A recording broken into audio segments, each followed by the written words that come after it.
Sir देखो, जब हमने डिमांड वाला चैप्टर जब पढ़ा था तो हमारा जो एंगल था वो किसका एंगल था सर? हमारा एंगल था कंज्यूमर का। तो हम जो सोच रहे थे वो किसके हिसाब से सोच रहे थे? कंज्यूमर के हिसाब से। जैसे कंज्यूमर जब प्राइस बढ़ता है तो वो अपनी क्वांटिटी डिमांड कम कर देता है भाई। जैसे मान लो मैं किसी दुकान पे गया सामान खरीदने के लिए, अगर उसने प्राइस ज्यादा बोला तो मैं ज्यादा सामान खरीदूंगा नहीं, लेकिन अगर प्राइस कम था तो मैं क्वांटिटी डिमांड ज्यादा कर लूंगा। लेकिन सर अब चैप्टर आ चुका है सप्लाई। सप्लाई की अगर हम बात करते हैं तो सप्लाई में यहाँ पर एंगल होना चाहिए आपका शॉपकीपर, दुकानदार, या अगर आप बोलो तो प्रोड्यूसर। वर्ड कौन सा यूज कर सकते हो आप? प्रोड्यूसर। या वर्ड आप यूज कर सकते हो सप्लायर। तो शॉपकीपर बोल लो, प्रोड्यूसर बोल लो, सप्लायर बोल लो। अब आपको इसके बारे में सोचना है भैया दुकानदार का फायदा कब होगा? जब किसी कॉमोडिटी का प्राइस ज्यादा होगा कि कम होगा? सर जब कॉमोडिटी का प्राइस ज्यादा होगा। तो जब कॉमोडिटी का प्राइस ज्यादा होगा तो सप्लाई को क्या होगा? ज्यादा प्रॉफिट होगा। तो उस टाइम पे वो क्वांटिटी सप्लाइड भी क्या करेगा सर? ज्यादा करेगा। तो जब प्राइस बढ़ता है, when price increases quantity supplied increases. यहाँ पे भी प्राइस के साथ आप कौन सा वर्ड यूज करोगे? Quantity supplied. जैसे यहाँ पर आप यूज कर रहे थे प्राइस के साथ क्वांटिटी डिमांडेड, अब वर्ड क्या आ जाएगा? Quantity supplied. भैया प्राइस और डिमांड के बीच में जो रिलेशनशिप था कैसा रिलेशनशिप था? इनवर्स, अपोजिट चलता था। लेकिन यहाँ पे कैसा रिलेशनशिप है सर? यहाँ पे रिलेशनशिप है डायरेक्ट। प्राइस बढ़ रहा है तो क्वांटिटी सप्लाइड भी बढ़ रही है। This is known as direct relationship. तो देखो क्या लिखा हुआ है, बहुत ही सिंपल डेफिनेशन है। Supply refers to the, what is supply? Supply refers to the quantity of a commodity that a firm, अब देखो यहाँ पे firm is willing and able to offer for sales. Firm बेचना चाहती है at a given price during a given period of time। तो quantity of a commodity that a firm is willing, firm की इच्छा है बेचने की इस प्राइस पे during a given period of time. तो यहाँ पे डेफिनेशन में चार चीजें आपको लिखनी है। क्वांटिटी ऑफ अ कमोडिटी जो कि फर्म विलिंग टू सेल है, at a price of a commodity इस प्राइस पे बेचना चाहते हैं during a particular period of time. अब देखो सप्लाई दो तरीके की होती है, सेम जैसे डिमांड दो तरीके की थी, इंडिविजुअल डिमांड और मार्केट डिमांड, ऐसे ही यहाँ पे सप्लाई दो तरीके की है। एक है इंडिविजुअल सप्लाई। इंडिविजुअल सप्लाई जब मैं यहाँ पर एक कंपनी की बात कर रहा हूँ, जब मैं एक दुकानदार की बात कर रहा हूँ, एक प्रोड्यूसर की बात कर रहा हूँ, एक सप्लायर की बात कर रहा हूँ। और मार्केट सप्लाई, मार्केट में जितनी दुकानदार हैं, जब मैं सारी शॉप्स की बात कर रहा हूँ तो इसको क्या बोलते हैं? Market supply. तो सेम टू सेम ऊपर वाली डेफिनेशन बच्चों नीचे लिख दी। देखो, it refers to quantity of a commodity that individual firm is willing and able to offer for sale at a given price during a given period of time. तो willing, इच्छा है उनकी बेचने की, एट अ गिवन प्राइस, इस price पे वो बेचना चाहते हैं। अब जो भी प्राइस हो, हमें प्राइस का क्या पता? हमें क्या है कि सर 10 रुपए का प्राइस है, इसके अंदर आप दुकानदार बेचना चाहते हो नहीं बेचना चाहते? अगर वो बेचना चाहते हैं तो बेच देंगे अगर उनको प्रॉफिट लगेगा। ठीक है। अब यहाँ पे सप्लाई और स्टॉक के बीच में आप डिफरेंस को इग्नोर कर सकते हो, क्लास में मैंने पढ़ाया था, लेकिन एग्जाम में इतना क्वेश्चन नहीं पूछा जाएगा। सबसे इंपॉर्टेंट है आपका फैक्टर्स अफेक्टिंग सप्लाई। जैसे वहां पे सबसे इंपॉर्टेंट क्वेश्चन था फैक्टर्स अफेक्टिंग इंडिविजुअल डिमांड, ऐसे यहाँ पर आपका सबसे इंपॉर्टेंट क्वेश्चन होगा फैक्टर्स अफेक्टिंग सप्लाई। भैया सबसे पहला फैक्टर जो मैंने आपको प्राइस था वो तो सिखाई दिया। कैसा रिलेशनशिप है? प्राइस बढ़ेगी तो क्वांटिटी सप्लाई बढ़ेगी। तो प्राइस ऑफ अ कमोडिटी और सप्लाई कैसा रिलेशनशिप है? डायरेक्ट रिलेशनशिप है।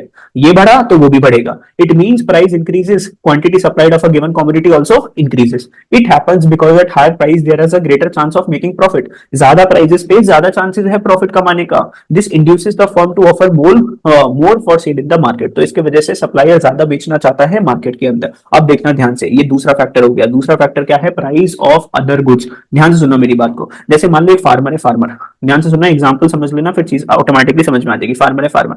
अब जैसे फार्मर के पास लैंड है, तो ये फार्मर की क्या है? लैंड। एक लैंड है, लैंड के ऊपर ये व्हीट ग्रो कर रहा है। 50% पोर्शन पे व्हीट ग्रो कर रहा है और 50% पोर्शन पे क्या ग्रो करता है बच्चों? राइस ग्रो करता है। मान लो पहले व्हीट भी जो बिकता था वो 10 रुपीज पर केजी के हिसाब से बिकता था, राइस भी जो सेल होता था वो 10 रुपीज पर केजी के हिसाब से सेल होता था। लेकिन एकदम से क्या आ गया? चेंज आ गया प्राइस के अंदर। राइस का जो प्राइस है ना बच्चों वो हो गया ₹20 पर केजी।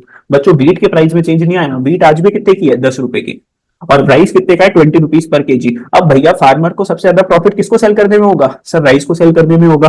तो फार्मर क्या ज्यादा सेल करना चाहेगा? सर फार्मर राइस ज्यादा सेल करना चाहेगा और व्हीट कम सेल करना चाहेगा। तो देखो देखो देखो ध्यान से, जैसे ही प्राइस राइस का जो है, राइस का प्राइस जैसे ही इंक्रीज होएगा, तो राइस का प्राइस जैसे ही इंक्रीज होएगा तो व्हीट की जो क्वांटिटी, जो सप्लाई है, जो व्हीट की जो सप्लाई है वो क्या हो जाएगी? कम हो जाएगी। क्योंकि फार्मर सप्लाई व्हीट उगाएगा ही नहीं। फार्मर अपनी जो लैंड है बच्चों वो क्या कर देगा? किसके लिए ज्यादा यूज करेगा? अब राइस के लिए ज्यादा यूज करेगा, व्हीट के लिए कम यूज करेगा। वो बोलेगा मैं व्हीट उगाऊं क्यों?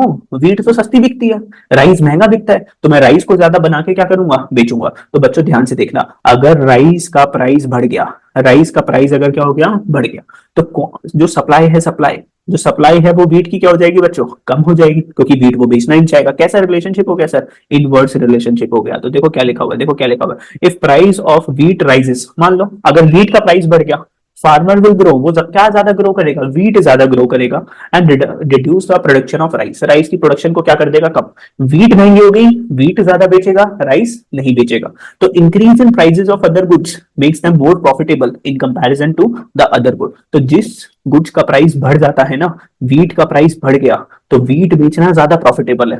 तो ठीक है, तो राइस की जो डिमांड है वो क्या हो जाएगी दोस्तों, इस केस के अंदर सप्लाई जो है वो क्या हो जाएगी, कम हो जाएगी। तो as a result the firm shift its limited resources, अब जो फर्म है ना, फर्म जो फार्मर है वो शिफ्ट कर देगा अपने रिसोर्स, मतलब जो लैंड है ना, लैंड वो शिफ्ट कर देगा, किसको शिफ्ट कर देगा सर, वीट उगाने के लिए वो क्या कर देगा सर, शिफ्ट कर देगा। अब वो वीट ज्यादा उगाएगा from production of the given commodity to production of other goods. सीधी सी बात है, जैसे मान लो मेरी बात सुनो ना, मान लो अगर मेरे पास डिमांड ज्यादा अकाउंट्स के बच्चों की है, मेरे पास सीधी सी बात है ज्यादा बच्चों की डिमांड है अकाउंट्स के लिए, तो मैं क्या करूंगा सर, इकोनॉमिक्स के बच्चों की जो वो है सप्लाई वो क्या कर दूंगा, कम कर दूंगा, और अकाउंट्स वाले बच्चों को ज्यादा बढ़ा दूंगा। सिंपल सी बात है, ऐसे ही फार्मर के साथ भी है।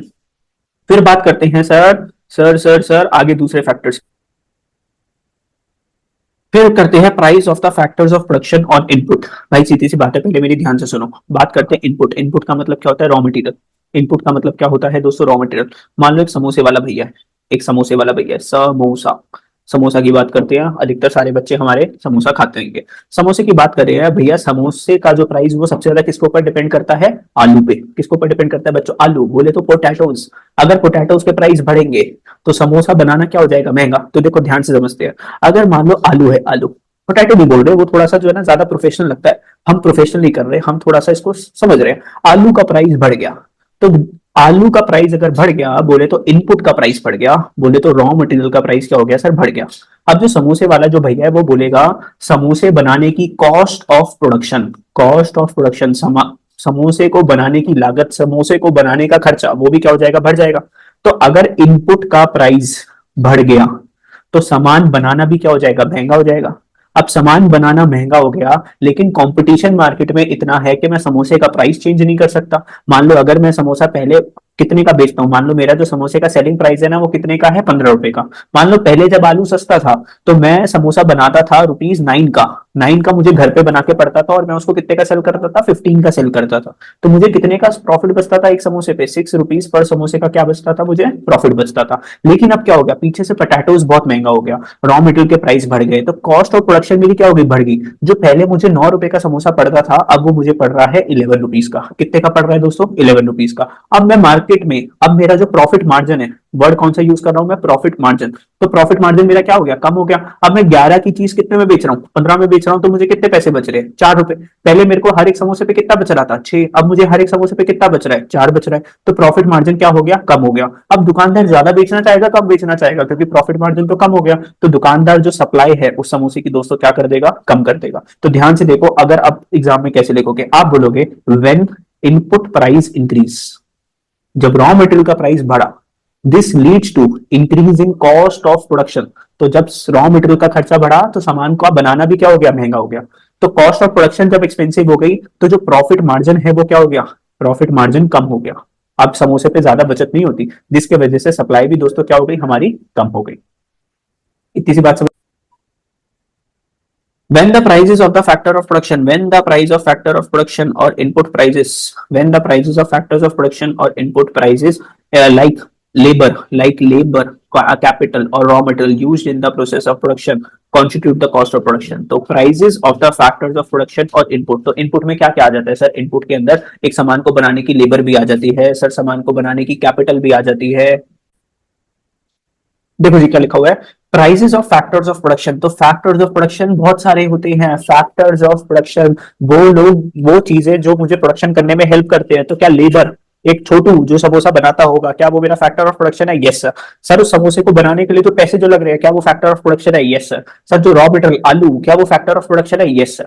तो ये सारी चीजें यूज होती है किसके अंदर, in the process of production. इन सबको हम क्या बोलते हैं, कॉस्ट ऑफ प्रोडक्शन। ठीक है sir. If the prices of all, अगर इन सबके प्राइसेस बढ़ जाए या इनमें से किसी एक के भी फैक्टर के प्राइस इंक्रीज हो जाए, कुछ भी अगर इंक्रीज हो जाए, मान लो लेबर आपका बोल रहा है, छोटू जो समोसे जो बनाता था, सर जी मेरे पैसे बढ़ाओ, मुझे नहीं पता। या फिर मान लो आप जहां से पैसे लेकर आते थे, बैंक से आप पैसे लेकर लेकर आए तो बैंक का मान लो रेट ऑफ इंटरेस्ट जो है, रेट ऑफ इंटरेस्ट वो बढ़ गया, या आपका जो रॉ मटेरियल है आलू, उसका प्राइस अगर आपका इंक्रीज हो गया, तो बच्चों आपकी कॉस्ट ऑफ प्रोडक्शन भी क्या हो जाएगी, इंक्रीज। तो अभी मैंने क्या सिखाया, इनपुट का प्राइस अगर बढ़ेगा तो आपकी कॉस्ट ऑफ प्रोडक्शन भी दोस्तों बढ़ जाएगी, जिसके वजह से आपकी क्या कम हो जाएगी, प्रॉफिटेबिलिटी। तो आपका जो प्रॉफिट मार्जिन है वो दोस्तों क्या हो जाएगा, कम हो जाएगा, जिसके वजह से सेलर अपनी सप्लाई भी क्या कर देगा, कम कर देगा। तो इतनी सी बात है बस, इनपुट प्राइस बढ़ा, कॉस्ट ऑफ प्रोडक्शन बढ़ी, प्रॉफिट मार्जिन कम हुआ, तो सप्लाई भी क्या हो गई दोस्तों, कम हो गई। और इसका अपोजिट नीचे लिखा हुआ है, अगर मान लो आपका इनपुट प्राइस कम हो गया, मान लो अभी सर्दी के टाइम में आलू सस्ते हो गए, इनपुट प्राइस कम हो गया, तो कॉस्ट ऑफ प्रोडक्शन क्या हो गई, कम हो गई, जिसकी वजह से प्रॉफिट मार्जिन ज्यादा हो गया, तो अब सप्लाई भी क्या हो जाएगी,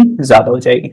बस इतनी सी बात है। अब इसकी वजह से या तो सप्लाई इंक्रीज हो जाएगी या सप्लाई डिक्रीज हो जाएगी। ठीक है, चलो बच्चों आगे चलते हैं। अब बात करते हैं दूसरा एक और फैक्टर, टेक्नोलॉजी। टेक्नोलॉजी, जैसे मान लो हम टेक्नोलॉजी की बात करते हैं, तो आज आप एडवांस टेक्नोलॉजी यूज करोगे, अच्छी टेक्नोलॉजी यूज करोगे, तो आपका जो सामान बनाने का जो खर्चा है वो दोस्तों क्या हो जाएगा, कम हो जाएगा। जैसे मान लो एग्जांपल लेते हैं, पुरानी जो गाड़ियां थी वो पहले बहुत पेट्रोल कंज्यूम करती थी, लेकिन आज की जो कार्स जो आ रही है, BS4, BS5, BS6, नए नए इंजन जो बन के आ रहे हैं, उसके अंदर क्या हो रही है, वो हो गई बहुत सस्ती पड़ती है दोस्तों चलानी। ठीक है, उनकी फ्यूल कंजम्पशन बहुत कम है।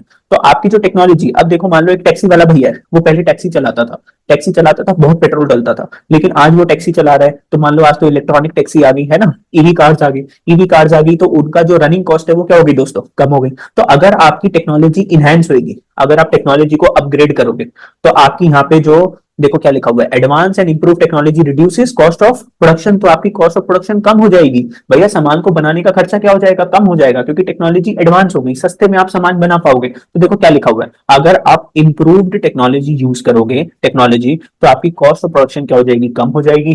कॉस्ट ऑफ प्रोडक्शन कम हो गई तो आपका प्रॉफिट मार्जिन बढ़ जाएगा और आपकी सप्लाई भी बढ़ जाएगी। तो अगर आपकी टेक्नोलॉजी अच्छी ले लेते हो, इंप्रूव टेक्नोलॉजी, देखो क्या लिखा हुआ है, इंप्रूव टेक्नोलॉजी रिड्यूस कर देगा क्या, कॉस्ट ऑफ प्रोडक्शन, जिससे आपका प्रॉफिट मार्जिन क्या हो जाएगा, इंक्रीज हो जाएगा, और सेलर अपनी सप्लाई को क्या कर देगा दोस्तों, इंक्रीज कर जाएगा। लेकिन अगर आप गंदी टेक्नोलॉजी यूज करोगे, टेक्नोलॉजी डिग्रेडेशन, या बहुत कॉम्प्लिकेटेड टेक्नोलॉजी यूज करोगे, या बहुत पुरानी टेक्नोलॉजी यूज करोगे, वो इंक्रीज कर देगी, क्या इंक्रीज कर देगी, कॉस्ट ऑफ प्रोडक्शन। सामान को बनाना अब आपको महंगा पड़ेगा। जैसे मान लो मैं क्लासरूम में बहुत पुराने एसी यूज कर रहा हूँ, 15 साल पुराने एसी यूज कर रहा हूँ दोस्तों, वो बिजली ज्यादा यूज करेगा, और आजकल के जो एसी है वो इलेक्ट्रिसिटी कम कंज्यूम करेंगे, and this will lead to decrease in supply. तो ये छोटी सी बात है आपका टेक्नोलॉजी से रिलेटेड। तो सर जी आगे स्टार्ट करते हैं, आगे क्या लिखा हुआ है जल्दी से देखते हैं। आगे है गवर्नमेंट पॉलिसी। तो गवर्नमेंट के टैक्सेस सप्लाई को कैसे चेंज करेंगे भाई, देख सीधी सी बात है, सरकार ना एक टैक्स लगाती है जिसका नाम है एक्साइज ड्यूटी। क्या लगाती है, excise duty.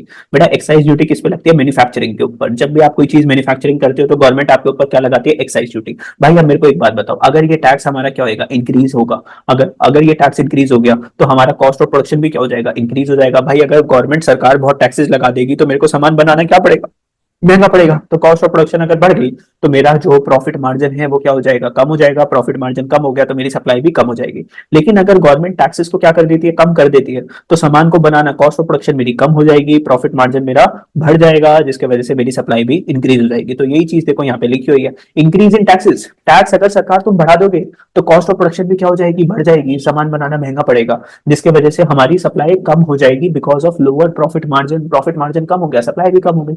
On the other hand अगर आप हमें टैक्स कंसेशन दोगे और अगर आप हमें सब्सिडी दोगे, टैक्स कंसेशन मतलब टैक्स को कम कर दो या टैक्स लो ही मत। सब्सिडी का मतलब क्या होता है कि टैक्स लगा ही नहीं दे, ये क्या कर देगा, इंक्रीज इन सप्लाई कर देगा, इससे सप्लाई इंक्रीज हो जाएगी बिकॉज लोगों का प्रॉफिट इंक्रीज हो जाएगा for the firm to supply goods. और लास्ट हमारा एक और फैक्टर है जिसका नाम क्या है, goals and objectives of the firm.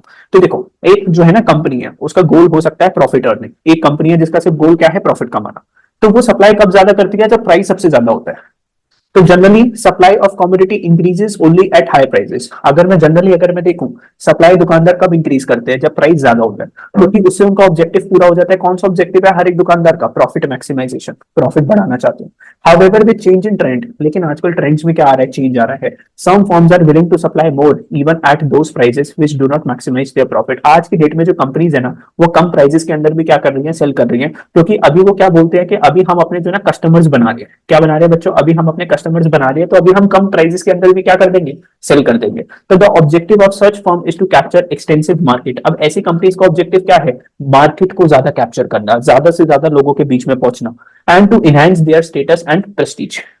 ज्यादा लोगों के बीच में पहुंचेंगे तो उन कंपनीज का स्टेटस इंक्रीज होता है और उनकी प्रेस्टीज आपकी इंक्रीज हो जाती है। बच्चों ये सारे फैक्टर्स अभी हमने जो पढ़े ये सारे थे इंडिविजुअल सप्लाई के फैक्टर्स, ये सारे थे हमारे इंडिविजुअल सप्लाई के फैक्टर्स। लेकिन अब हम जो पढ़ेंगे वो मार्केट सप्लाई के फैक्टर्स के बारे में पढ़ेंगे। तो मार्केट की सप्लाई के और कौन कौन से फैक्टर्स होते हैं, तो भैया सबसे पहले तो डिपेंड करता है number of forms in the market. मान लो एक जगह है जहां पर बहुत सारे कपड़ों की दुकानें हैं, तो वहां पे ऑलरेडी सप्लाई क्या होगी दोस्तों, ज्यादा होगी, क्योंकि वो क्या है मार्केट। तो उस मार्केट के अंदर जितनी सारी कंपनीज होंगी या जितने सारे शॉपकीपर्स होंगे, अगर नंबर ऑफ फॉर्म्स ज्यादा है तो सप्लाई भी ज्यादा होगी। नंबर ऑफ फॉर्म्स अगर कम है, मतलब नंबर ऑफ शॉप्स अगर कम है, तो सप्लाई भी क्या हो जाएगी, कम हो जाएगी। तो when number of firms in the industry increases, मान लो अगर मैं आज की डेट में बात करूं टेलीकम्युनिकेशन इंडस्ट्री, टेलीकम्युनिकेशन इंडस्ट्री तो 3-4 कंपनीज है जो काम कर रही है सर। एक तो अपनी जियो हो गई सर, एक एयरटेल हो गई, एक सर वोडाफोन आइडिया हो गई। अब यहाँ पे नंबर ऑफ फर्म्स कैसी है सर, कम है, तो सप्लाई भी कैसी हो रही है सर, कम हो रही है। लेकिन जहां पर बहुत सारी कंपनीज है, अब जैसे अगर मैं बात करता हूँ बिस्किट्स, बिस्किट्स बेचने वाली बहुत सारी कंपनीज है, तो वहां पे सप्लाई भी क्या है बिस्किट्स की बहुत सारी है sir. Future expectation regarding price, if seller expect a rise of the price in future, अब ध्यान से देखना, अगर एक दुकानदार है उसको पता है कि मेरा जो प्रोडक्ट है ना उसका प्राइस आगे बढ़ने वाला है, तो आज वो उसकी सप्लाई क्या कर देगा, कम कर देगा, क्योंकि वो क्या चाहेगा कि जब प्राइस जब बढ़ जाएगा ना, जब मैं ज्यादा सेल करूंगा। तो मान लो आज आपकी जिस चीज की शॉप है ना, आपको पता चला मेरा जो प्रोडक्ट है वो आगे चलते क्या हो जाएगा, एक्सपेंसिव, तो आज की डेट में आप उसकी सप्लाई क्या कर दोगे, कम कर दोगे।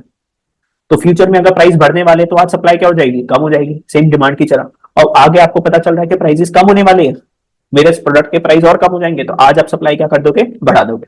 Means of transport and communication, proper infrastructure development like improvement in means of transport, अगर मान लो ट्रांसपोर्ट अच्छा है, कम्युनिकेशन अच्छा है, helps in maintaining the supply in the commodity. तो मान लो कंट्री है जिसके अंदर ट्रांसपोर्टेशन बहुत अच्छा है, कम्युनिकेशन बहुत अच्छा है, तो सप्लाई क्या होती है, बढ़ती है। लेकिन कुछ ऐसी कंट्रीज जिसके अंदर ये ट्रांसपोर्टेशन फैसिलिटी अच्छी नहीं है, कम्युनिकेशन फैसिलिटी नहीं है, तो आपकी सप्लाई क्या हो जाएगी दोस्तों, कम हो जाएगी। आप बेचोगे कैसे कस्टमर तक, आप पहुंच ही नहीं पाओगे क्योंकि कम्युनिकेशन फैसिलिटी अच्छी नहीं है।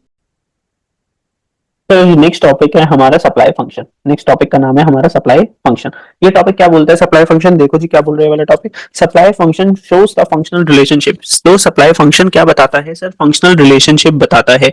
किसके बीच में रिलेशनशिप बताता है, it shows the functional relationship between the quantity supplied of a particular commodity and the factors affecting it. तो एक रिलेशनशिप क्या बता रहा है सर, रिलेशनशिप बता रहा है। सर रिलेशनशिप कितने लोगों के बीच में होता है सर, दो लोगों के बीच में। इसमें पहला पर्सन कौन है, क्वांटिटी सप्लाइड।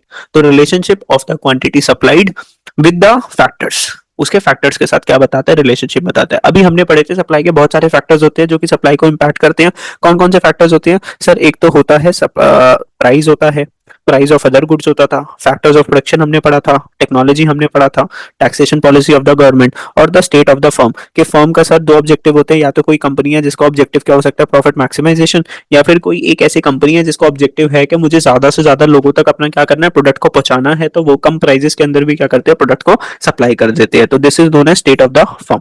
ठीक है, ये दो बार हमारी पीडीएफ बन गई, सप्लाई फंक्शन सप्लाई फंक्शन। एक एक ये मार्केट सप्लाई फंक्शन है। मार्केट सप्लाई फंक्शन के अंदर हम बात करें तो यहाँ तक तो सारे फंक्शंस क्या हो जाते हैं, हमारे सेम हो जाते हैं। टैक्सेशन, अब यहाँ पर सिर्फ 3 फंक्शंस क्या हो जाते हैं, एक्स्ट्रा हो जाते हैं। एक तो future expectation, number of forms और means of transport and communication.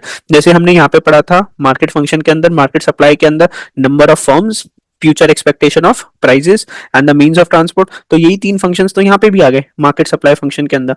Market supply function में ये 3 चीजें भी आ गई यहाँ पर, future expectation of the prices and the number of firms और the means of transport and the communication. ये 3 चीजें यहाँ पर क्या हो जाती है, ऐड हो जाती है। इंपॉर्टेंट नहीं है, आपको लर्न करने की जरूरत नहीं है, ना तो सप्लाई फंक्शन लर्न करने की जरूरत, ना मार्केट फंक्शन लर्न करने की जरूरत। बस अगर एक छोटी सी डेफिनेशन ख्याल में रखोगे तो दोनों ही डेफिनेशन ऑटोमेटिकली लर्न हो जाएगी। कि सप्लाई फंक्शन क्या होता है sir, it shows the relationship between the quantity supplied and the factors influencing it. तो सप्लाई को कौन इंपैक्ट करता है सर, उसके फैक्टर्स अफेक्ट करते हैं। ठीक है, ये सारे फैक्टर्स के नाम है जो ऑलरेडी मैं सारे फैक्टर्स आपको समझा चुका हूँ। ठीक है, और मार्केट के फैक्टर्स भी मैंने तीनों आपको समझा दिए थे। बात करते हैं supply schedule. Supply schedule, supply schedule क्या होता है, जैसे डिमांड स्केड्यूल होता है। डिमांड स्केड्यूल क्या होता था सर, डिमांड स्केड्यूल होता था कि सर जब हम एक पर्टिकुलर टेबल बनाते हैं, क्या बनाते हैं सर जी, हम एक टेबल बनाते हैं। टेबल के अंदर जैसे मान लो मैंने यहाँ पे एक जगह पर क्या बना दिया सर, प्राइस बना दिया, या फिर यहाँ पर आप क्या ले लो, एग्जांपल सप्लाई ले लो, और एक जगह क्या हो गया सर, प्राइस हो गया। तो मैंने बोला 5 रुपीज का प्राइस है, 10 रुपीज का प्राइस है, 15 का प्राइस है, 20 का प्राइस है। तो इनमें सप्लाई क्या होती रहेगी, इंक्रीज होती रहेगी। सर 5 रुपीज का प्राइस था, मान लो सप्लाई थी 50 यूनिट्स, प्राइस 10 हो गया, सप्लाई 70 की हो गई। प्राइस बढ़ गया, सप्लाई भी क्या हो गई, इंक्रीज हो गई। फिर प्राइस बढ़ गया, सप्लाई फिर और ज्यादा हमारी क्या हो गई, इंक्रीज हो गई। तो बेटा ये जो टेबल है ना, टेबल इसको क्या बोलते हैं, सप्लाई स्केड्यूल बोलते हैं। तो what is supply schedule sir? It is a tabular statement, table है, टेबल क्या दिखाती है? जो कि दिखाती है quantity of a commodity being supplied. Sir कितनी क्वांटिटी हम सप्लाई करेंगे at levels of prices. Sir इस प्राइस पे मैं कितनी क्वांटिटी सप्लाई करूंगा, इस प्राइस पे कितनी क्वांटिटी सप्लाई करूंगा during a given period of time. Sir supply curve क्या होता है बेटा? जब इसमें डेटा को, जब मैं इस डेटा को किस में दिखा देता हूँ, एक कर्व में दिखा देता हूँ। सर कर्व कौन सा था आप बता दो हमें। मैंने आप लोगों को सिखाया था बच्चों कर्व कैसे बनता है, सप्लाई कर्व ऐसे बनता है। ठीक है सर, ऐसे क्यों बनता है? देखो ध्यान से मेरी बात सुनो। सर यहाँ पर क्या होता है, प्राइस होता है और यहाँ पर क्या है, आपकी क्वांटिटी सप्लाइड है। ध्यान से देखना, ध्यान से। मान लो अगर आपका प्राइस 5 रुपीज है, तो आपकी अगर मैं क्वांटिटी सप्लाइड अगर मैं देखूँ तो क्वांटिटी कितनी है, मान लो इतनी क्वांटिटी आपने सप्लाई करी। अब बच्चों अगर प्राइस हमारा इंक्रीज होगा तो क्वांटिटी सप्लाइड भी क्या होगी, इंक्रीज होगी। तो मान लो प्राइस हो गया हमारा 15 हो गया, तो अब देखो, अब यहाँ पर अगर आप देखोगे तो आपकी क्वांटिटी क्या होगी, ज्यादा होगी ना, ये नई क्वांटिटी आपकी होगी। तो यहाँ पे क्वांटिटी कितनी आ गई सर, इतनी क्वांटिटी आ गई। तो बेटा this is known as supply curve. ये कैसा कर्व है, सप्लाई कर्व।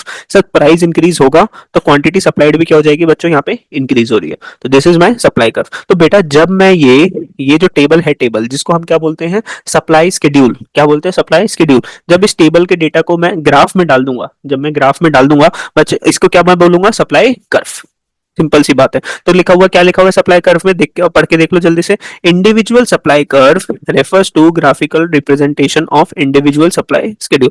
तो जो सप्लाई कर्व है, individual supply curve refers to the graphical presentation of, sir किसकी प्रेजेंटेशन है, graphical presentation, sir supply schedule की। तो जब सप्लाई शेड्यूल को जब हम ग्राफिकली प्रेजेंट कर देते हैं, इसको क्या बोलते हैं, सप्लाई कर्व। भैया सीधा जो डिमांड कर्व था वही आपका क्या है, सप्लाई कर्व है। बस डिमांड कर्व की फिगर ऐसे बन रही थी, इसकी फिगर ऐसे इस तरीके से बन रही है। कैसा रिलेशनशिप है सर, डायरेक्ट रिलेशनशिप है सर। प्राइस इंक्रीज हो रहा है, क्वांटिटी सप्लाइड भी क्या हो रही है, इंक्रीज हो रहा है। It can be drawn for any commodity, किसी भी कमोडिटी का आप सप्लाई कर्व बना सकते हो, किसी भी कमोडिटी का सप्लाई कर्व बना सकते हो bye plotting each combination of supply schedule on a graph. तो सप्लाई शेड्यूल का जो कॉम्बिनेशन है, जैसे ये कॉम्बिनेशन है, कॉम्बिनेशन बी, कॉम्बिनेशन सी, कॉम्बिनेशन डी, इन सारे कॉम्बिनेशन को जब आप ग्राफ में डाल देते हो तो बच्चों क्या बन जाता है, supply curve. What is law of supply? Law of supply states the direct relationship. कैसा रिलेशनशिप है, डायरेक्ट रिलेशनशिप। किसके बीच में, सब प्राइस के बीच में, and the quantity supplied keeping other factors constant. बच्चों डिमांड में हमने क्या पढ़ा था, inverse relationship between the price and the quantity demanded. Same to same definition किसकी होगी, सप्लाई की होगी। यहाँ पे इनवर्स रिलेशनशिप नहीं है, कैसा रिलेशनशिप है, डायरेक्ट रिलेशनशिप। और बच्चों ये वाली लाइन सबसे इंपॉर्टेंट है, अगर आपने ये वाली लाइन नहीं लिखी, चाहे वो लॉ ऑफ डिमांड है, चाहे वो लॉ ऑफ सप्लाई है, आपको एक नंबर भी नहीं मिलेगा। कीपिंग अदर फैक्टर्स कांस्टेंट, तो सिर्फ चेंज किसके अंदर आ रहा है सर, प्राइस के अंदर चेंज आ रहा है, बाकी किसी फैक्टर में चेंज नहीं आ रहा। तो ये बात आपको क्या होनी चाहिए सर, क्लियर होनी चाहिए। चलो बच्चों देख रहे हो, टेबल देख रहे हो बच्चों। जैसे इसने बोला प्राइस 1 रुपए था, कितना था प्राइस, 1 रुपीज। तो क्वांटिटी कितनी बिक रही थी, 0। प्राइस हो गया 2, अब क्वांटिटी कितनी बिकी, 5। प्राइस 3 हो गया, क्वांटिटी सप्लाई कितनी हुई, 10। प्राइस 4 हो गया, क्वांटिटी कितनी सप्लाई हो गई, 15। प्राइस 5 हो गया, क्वांटिटी कितनी सप्लाइड हो गई, 20। 6 पे कितनी क्वांटिटी सप्लाइड हो गई, 25। क्या देखने को मिल रहा है सर, प्राइस बढ़ता जा रहा है ना। और क्वांटिटी सप्लाइड भी क्या होती जा रही है सर, इंक्रीज होती जा रही है। अब बच्चों अगर मैं इसको ग्राफ में मार्क करूंगा, देखो ध्यान से, यहाँ पर क्या है प्राइस और यहाँ पर क्या है क्वांटिटी सप्लाई। तो बच्चों देखो ध्यान से मेरी बात को सुनो, प्राइस कितना था, मान लो 2, 2 का प्राइस है, ये रहा 2 का प्राइस। और क्वांटिटी सप्लाइड कितनी है, 5। तो 2 के साथ क्वांटिटी सप्लाइड कितनी आ गई, 5 आ गई सर, 2 का प्राइस और 5 की क्वांटिटी सप्लाइड। अब प्राइस कितना हो गया, 3, क्वांटिटी सप्लाइड कितनी है, 10। तो प्राइस ये रहा अपना 3 और क्वांटिटी सप्लाइड कितनी आ गई बच्चों, इसके साथ 10 आ गई। तो ये आप क्या पॉइंट्स मार्क कर रहे हो, ये क्या पॉइंट्स मार्क कर रहे हो ये आप, ठीक है। 4 के प्राइस पे 15, तो 4 के प्राइस पे 50, ठीक है। फिर 5 के प्राइस पे 20। फिर इन पॉइंट्स को आप क्या कर दोगे, ज्वाइन कर दोगे और क्या निकल के आ जाएगा बच्चों, आपका सप्लाई शेड्यूल निकल के आ जाएगा। ठीक है, supply curve, sorry this is supply curve. तो ये आपका सप्लाई कर्व हो गया। और जो टेबल है इसको क्या बोल दिया हमने, सप्लाई शेड्यूल बोल दिया। अब बच्चों ध्यान से सुनना मेरी बात, ध्यान से सुनो मेरी बात, ध्यान से सुनो एक बार को चीज को देखो यहाँ पे बच्चों। यहाँ पे जो है ना, मान लो एक इंडिविजुअल ए है, एक बंदा है जिसका नाम क्या है, ए है। एक दूसरा बंदा है उसका नाम क्या है, बी है। मान लो ये इनकी जो है ना सप्लाई के बारे में बता रखा है। प्राइस 1 रुपीज है, 2 रुपीज है, 3 है, 4 है, 5 है, 6 है। तो जब ऐसा ऐसा प्राइस होता है तो ये जो इंडिविजुअल है ना ए, ये इतनी क्या करता है, सप्लाई करता है। और बी इतनी सप्लाई करता है। दोनों की हमें क्या गिवन है, सप्लाई गिवन है। ठीक है। जैसे मान लो 2 रुपीज का प्राइस होता है, तो ये जो पहले वाला जो शॉपकीपर है ये कितनी क्वांटिटी सेल करता है, 5 यूनिट्स। और जो बी वाला है वो कितनी क्वांटिटी सप्लाई करता है बच्चों, 10 यूनिट सप्लाई करता है। मान के चलो अगर ये ही दो बंदे हैं मार्केट के अंदर, पूरी मार्केट में सिर्फ 2 जने हैं, तो मार्केट सप्लाई क्या होगी। तो सर 2 कस्टमर है मार्केट में, तो इन दोनों की सप्लाई को क्या कर दो, ऐड कर दो। सर 0 + 0 कितना होता है, 0। 5 + 10 कितना हो गया, 15। 10 + 20 कितना हो गया, 30। 15 + 25 कितना हो गया, 40। 20 + 35 55, 25 + 40 65। बच्चों इसको क्या बोला हमने, मार्केट सप्लाई। भैया मार्केट सप्लाई क्या होती है, जो मार्केट में सारे दुकानदार भैया जो सेल जो कर रहे हैं उन सबकी सप्लाई को जब मैं प्लस कर दूंगा तो उसको क्या बोलूंगा, मार्केट सप्लाई बोलूंगा। ऐसे ही हमने पढ़ा था मार्केट डिमांड। मार्केट डिमांड क्या होती थी सर, मार्केट में जितने भी कस्टमर्स है उन कस्टमर्स की जब मैं डिमांड को प्लस कर दूंगा, सारे कस्टमर्स की डिमांड को प्लस कर दूंगा, उसको क्या बोलूंगा, मार्केट डिमांड बोलूंगा। ऐसे ये क्या आ गई, मार्केट सप्लाई। ठीक है जी। ठीक है, तो ये कर्व बना हुआ है, यहाँ पे कर्व बना हुआ है, ये एक इंडिविजुअल ए का कर्व है, ये दो दुकान वाले भैया ना, ये इनका कर्व हो गया, ये बी वाले भैया का कर्व हो गया, और ये मार्केट सप्लाई का क्या हो गया, कर्व हो गया। क्या ये आपको मार्क करना पड़ेगा सर, आपको मार्क नहीं करना, आपको क्या करना है, अपने रफ हैंड से बस बना लेना है। तो वर्केट what is market supply, market supply curve is flatter than all the individual supply curve. It happens because with a change in the price the proportionate change in market supply is more than the proportionate change in the individual supply। भैया market supply curve ज्यादा flatter होता है। Flatter का मतलब क्या होता है कि सर इसके अंदर अगर आप देखोगे ए वाला कर्व सीधा नीचे आ रहा है, बी वाला कर्व एकदम से नीचे आ रहा है, लेकिन जो मार्केट वाला जो कर्व है वो एकदम से नीचे नहीं आ रहा, वो थोड़ा सा कैसा होता है बच्चों, थोड़ा सा फ्लैट होता है। बिकॉज इसके अंदर जो है ना, हम सब सारे जो कस्टम वो है शॉपकीपर, उन सबकी सप्लाई को हम ऐड करके बनाते हैं। सारे शॉपकीपर की सप्लाई को क्या करके बनाते हैं सर जी, ऐड करके बनाते हैं। ठीक है। तो बच्चों लॉ ऑफ सप्लाई में हमने क्या पढ़ा था, लॉ ऑफ सप्लाई में हमने पढ़ा कि सर जो सप्लाई के अंदर जो चेंज जो आता है ना वो किसके वजह से आता है सर, प्राइस के वजह से आता है। ये क्या बोलता है, लॉ ऑफ सप्लाई। बाकी सारे फैक्टर्स को हमें क्या रखना है, कांस्टेंट रखना है। तो सप्लाई के बहुत सारे फैक्टर्स थे सर, टेक्नोलॉजी एक फैक्टर था सर, फैक्टर्स ऑफ प्रोडक्शन एक फैक्टर था हमारा, टैक्सेशन पॉलिसी एक फैक्टर था, गोल्स एक फैक्टर था, और एक जो अदर गुड्स थे जहाँ पे हमने वीट और राइस का एग्जाम्पल लिया था। तो बच्चों इन सारे फैक्टर्स को, ये सारे कौन है, these are the factors affecting supply. और इसके अलावा एक और फैक्टर था प्राइस। प्राइस तो चेंज होएगा लेकिन इन सारे फैक्टर्स को हमें क्या रखना पड़ेगा, कांस्टेंट, कांस्टेंट नो चेंज, या फिर इसको क्या बोल सकते हैं, रिमेन्स द सेम, या फिर क्या बोल दिया, नो चेंज, या फिर रिमेन्स द सेम। तो बाकी सारे फैक्टर्स को हमें क्या रखना है बच्चों, कांस्टेंट रखना है। आगे चलते हैं। अब देखो ध्यान से, जब मैंने ये चीज समझाई थी, देखो दोबारा से, upward movement, downward movement, upward movement है तो एक्सपेंशन, डाउनवर्ड मूवमेंट है कॉन्ट्रैक्शन, ये सेम चीज मैंने अभी किस में पढ़ाई थी, डिमांड में पढ़ाई थी। Right word shift, left word shift, यही चीज मैं अभी आपको इसके अंदर भी पढ़ा देता हूँ, सप्लाई के अंदर। ध्यान से मेरी बातों को सुन लो एक बार, देख लो ध्यान से। सप्लाई की अगर मैं बात करता हूँ, जल्दी से देखो सप्लाई। तो सप्लाई के अंदर बच्चों प्राइस की वजह से चेंज आता है, और बच्चों अदर फैक्टर्स की वजह से चेंज आता है। तो जब भी प्राइस की वजह से चेंज आता है तो उसको मैं क्या बोलता हूँ, क्वांटिटी सप्लाइड। क्या बोलता हूँ मैं, क्वांटिटी सप्लाइड। और जब भी अदर फैक्टर्स की वजह से चेंज आता है तो मैं इसको क्या बोलता हूँ, सिर्फ चेंज इन सप्लाई। क्या बोलता हूँ, चेंज इन सप्लाई। ठीक है। अब ध्यान से देखना, जब भी क्वांटिटी सप्लाइड में चेंज आएगा ना, तो अपना जो सप्लाई कर्व है ना, या तो उसकी मूवमेंट अपवर्ड होगी या डाउनवर्ड मूवमेंट होगी। सेम चीज डिमांड में थी, सेम चीज डिमांड में as it is, no change. अगर डिमांड का आता है तो इसको तो सुनने की भी जरूरत नहीं है, लेकिन फिर भी मैं आपको समझा देता हूँ। यहाँ पर क्या होती है, movement along the supply curve. क्या होती है, movement along the supply curve. और यहाँ पर क्या होती है, shift of supply curve, shift of supply curve. बच्चों यहाँ पे मूवमेंट दो तरीके की हो सकती है। कैसी मूवमेंट हो सकती है, अपवर्ड, या फिर मूवमेंट कैसी हो सकती है, डाउनवर्ड। अपवर्ड मूवमेंट को क्या बोलते हैं यहाँ पर, अब यहाँ पर थोड़ा सा चेंज है बच्चों। जब डिमांड अपवर्ड जाता था ना, तो डिमांड कम होती थी, उसको बोलते थे कॉन्ट्रैक्शन। लेकिन सप्लाई कर्व जब ऊपर जब जाता है ना, तो सप्लाई बढ़ती है, इसलिए इसको क्या बोला मैंने, एक्सपेंशन। यहाँ पे जब सप्लाई नीचे आ रहा है, डाउनवर्ड जब आ रहा है, तो सप्लाई कम हो रही है, तो इसको क्या बोलते हैं, कॉन्ट्रैक्शन। बस इतनी तो नॉर्मल बेसिक इंग्लिश में मैं समझ सकता हूँ कि आप इतनी बात तो समझ जाओगे, कंफ्यूजन नहीं होगी। और shift in the demand curve बच्चों दो तरीके की शिफ्ट होती है, एक होती है राइटवर्ड शिफ्ट, और एक कैसी शिफ्ट होती है बच्चों, लेफ्ट वर्ड शिफ्ट होती है। सबसे पहले अगर मैं आपको शिफ्ट बना के दिखा दूं तो भैया शिफ्ट कैसे बनेगी, देख लो बच्चों जल्दी से। जैसे सेम डिमांड के अंदर था वैसे ही करना है। तो मान लो ये आपका सप्लाई कर्व है बच्चों, जब भी आपका सप्लाई कर्व इंक्रीज हो जाएगा तो ये कहाँ पे शिफ्ट होएगा, राइट वर्ड शिफ्ट होएगा। तो ये देखो, ये देखो, ये आपका नया सप्लाई कर्व बन गया। मान लो ये सप्लाई कर्व था एस एस, नया सप्लाई कर्व जो बना वो बना एच डैश एच डैश। कहाँ पे शिफ्ट हो गया बच्चों, राइट वर्ड शिफ्ट हो गया ना। तो इसको क्या बोलते हैं कि सर हमारी सप्लाई इंक्रीज हो गई तो राइट वर्ड शिफ्ट हो गया। या फिर बच्चों ये कैसा हो सकता है, लेफ्ट वर्ड शिफ्ट हो सकता है। सर लेफ्ट वर्ड शिफ्ट करके दिखा दो, तो बच्चों ये लो लेफ्ट वर्ड शिफ्ट करके दिखा देता हूँ, टन टन टन टन टन टन टन टन टन, S2 S2। तो ये कैसे शिफ्ट हो गया बच्चों, लेफ्ट वर्ड शिफ्ट हो गया। This is known as leftward shift of the supply curve. तो सप्लाई कर्व या तो राइट वर्ड शिफ्ट होएगा या लेफ्ट वर्ड शिफ्ट होएगा जब सप्लाई में चेंज आएगा, जब सप्लाई के अदर फैक्टर्स में चेंज आएगा, और यहाँ पर प्राइस क्या होगा, कांस्टेंट होगा। लेकिन जब प्राइस में क्या आएगा, चेंज आएगा, तो बच्चों सप्लाई कर्व में क्या आएगी, मूवमेंट आएगी। क्या आएगी बच्चों, मूवमेंट आएगी। सर मूवमेंट भी बना के दिखा दो एक बार आप हमें। ठीक है, मैं आप लोगों को मूवमेंट भी बना के दिखा देता हूँ। देखो जल्दी से, ये आपका सप्लाई कर्व है, तो सप्लाई कर्व के साथ जब आप ऊपर जा रहे हो तो इसको क्या बोलते हैं, अपवर्ड मूवमेंट। क्या बोलते हैं, अपवर्ड मूवमेंट। तो सप्लाई यहाँ पर क्या हो रही है, इंक्रीज हो रही है। सप्लाई इंक्रीज हो रही है, जिसको क्या बोलते हैं हम, एक्सपेंशन। क्या बोलते हैं, एक्सपेंशन। या फिर सप्लाई नीचे आ रही है, नीचे आ रही है तो बच्चों सप्लाई क्या हो रही है, कम हो रही है, डिक्रीज हो रही है, जिसको हम क्या बोलते हैं, कॉन्ट्रैक्शन। क्या बोलते हैं बच्चों, कॉन्ट्रैक्शन। तो this is the same topic as compare to the demand. I hope आपको समझ में आ गया।